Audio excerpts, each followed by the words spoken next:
இந்த கொய்யாக்கா பாருங்கள், பார்க்குறதுக்கு சின்னது மாதிரி தெரியுது. ஆக்சுவலி இது வீடியோவில் அது மாதிரி தெரியுது. ஆக்சுவலி இது 1/2 கிலோ இது. 1 கிலோ 60 ரூபாய்க்கு வாங்கினேன். ஒரு ஒரு ஒரு கொய்யாக்கா வந்து 1/2 கிலோ வருது. செம்மையாக இருக்குது. இது வந்து ரொம்ப புளிப்பு கிடையாது, துவர்ப்பு கிடையாது. லைட்டாக காரம் போட்டு அருமையாக இருக்கும். இது வந்து வெய்யகாலத்தில் வந்து இது ரொம்ப இப்போ சீசனில் வந்துருக்குது இது.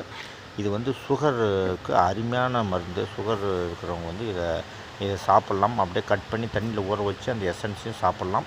ஆனால் வெறும் இதை கூட அப்படியே சாப்பிட்லாம். லைட்டாக காரம் போட்டால் இன்னும் சூப்பராக தூக்கலாக இருக்கும். இந்த மாதிரி சீசனில் இந்த மாதிரி கொய்யாக்காய் வந்து விட்றாங்க. ஒரு சில கொய்யாக்காய் வந்து சளி பிடிக்கும், காதை அடைச்சிக்கும். ஆனால் இது வந்து அப்படியே வெள்ளரிக்காய் மாதிரி, தேங்காய் மாதிரி அப்படியே மறுக்குன்னு அருமையாக இருக்குது. கொஞ்சம் கூட துவர்ப்பும் கிடையாது, சளி பிடிக்கவே இல்லை. ஒரு காய் அப்படியே முழுசும் ஒரு ஆள் சாப்பிட்லாம். நல்லா இருக்குது. அது மாதிரி பார்த்து வாங்கி சாப்பிடுங்க. ஹெல்த்துக்கு ரொம்ப நல்லது. நன்றி.